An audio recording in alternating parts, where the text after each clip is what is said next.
Hello అండి. Happy Sunday. Good afternoon. బాగున్నాను, నేనైతే బాగున్నామండి.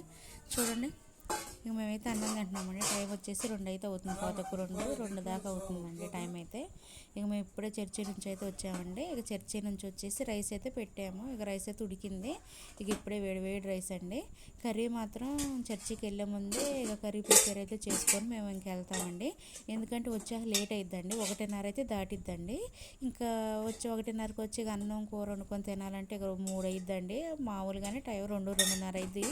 ఇక రైస్ అక్కడ పెట్టుకొని తిన్నాక వచ్చి ఇక అలాంటిది కర్రీ కూడా ప్రిపేర్ చేసుకొని ఇక అన్నం వండుకొని తిన్నాక 3 అయితే దాటిద్దండి. ఇక అందుకోసం ఇంకా మేము ఎప్పుడు ప్రతి సండే మార్నింగే కర్రీ అయితే ప్రిపేర్ చేసుకొని ఇక అక్కడ పెట్టేసుకొని వెళ్తాము.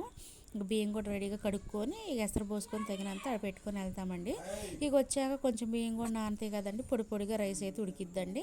ఇప్పుడు వచ్చాము. ఇక వేడివేడిగా రైస్ అయితే కడిగే ఉన్నాయి కదా పెట్టాము. ఇక రైస్ అయితే ఉడికిందండి. ఇక మేమైతే పెట్టుకొని తింటున్నాము.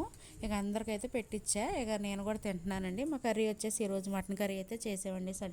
సండే స్పెషల్ వచ్చేసి ఇక అందరు తిన్నారు. ఇక నేను కూడా తింటున్నానండి. చూడండి, వేడి వేడి రైస్లోనైతే మామిడికాయ పచ్చడి వేసుకొని తింటే చాలా బాగుంటుందండి. కొంచెం అన్నం వేసుకొని 2 ముక్కలు మామిడికాయ పచ్చడి వేసుకొని కొంచెం నెయ్యి వేసుకొని తింటే అసలు ఆ టేస్టే వేరండి. వేడి వేడి రైస్లోనే నేను ఎక్కువగా ఎంత మటన్ అయినా చికెన్ అయినా ఫిష్ అని ఏ కర్రీ ఉన్నా సరే నాకు దానికంటే మించింది మామిడికాయ పచ్చడి. కానీ ఏ పచ్చడి ఉన్నా సరే, టమాటా పచ్చడి ఏదైనా వేడి వేడి రైస్లో ముందు తిన్నాకే, ఇంకా కారపొడి ఉన్న ఏదైనా వేసుకొని తిన్నాకే ముందు, తర్వాత మటన్ కానీ ఏదైనా చికెన్ కానీ వండితే అది తింటానండి.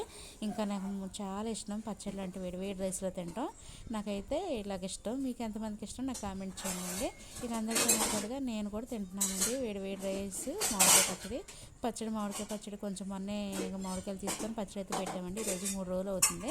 ఇక నేనైతే తీసుకొని ఇక జాడీలో పచ్చడి తీసుకొని కొంచెం 2 ముక్కలు వేసుకొని తింటున్నానండి. పుల్లగా చాలా బాగుందండి. వేడి వేడి రైస్లో పుల్లటి మామిడికాయ పచ్చడి తింటుంటే ఆ టేస్టే వేరండి. ఇంకా చూడండి, ఇంకా కర్రీ కూడా పెట్టుకొని ఇక తినేయొచ్చని ఫైనల్గా లాస్ట్లోని ఇంకొక బౌల్లోనైతే కర్రీ తీసుకుంటున్నానండి. ఇక నేను వెళ్ళి ప్రశాంతంగా కూర్చొని తింటానండి. పద్దకి వంటగదిలోకి రాకుండా కొంచెం పచ్చడి వేసుకొని కొంచెం కర్రీ వేసుకొని బౌల్లోని ఇక వెళ్ళి ప్రశాంతంగా తింటానండి. మా కర్రీ వచ్చేసి మటన్ కర్రీ అండి. ముందు చూడండి, పచ్చడితోనే తింటున్నాను. కొంచెం కర్రీ కూడా తీసుకున్నాను కదా, అది కూడా తింటాను. ఇక లోపలికి వెళ్ళి ప్రశాంతంగా కూర్చొని చూడండి, ఇలా పచ్చడితో తింటుంటే ఆ టేస్టే వేరండి. వేడి వేడి రైస్ పుల్లని పచ్చడి అండి, చాలా బాగుందండి. ఇలా ఎంతమందికి ఇష్టమో నాకు కామెంట్ చేయండి. మా వీడియో నచ్చితే లైక్ చేయండి. ఓకే ఫ్రెండ్స్, చూడండి, ఇక నేనైతే తింటున్నానండి. మొక్క కొరుక్కొని తింటుంటే పుల్లగా ఉందండి. మామిడికాయ మొక్క మాత్రం చాలా బాగుందండి. ఓకే అండి, మరొక వీడియోలో కలుద్దాం ఫ్రెండ్స్. Bye friends, bye.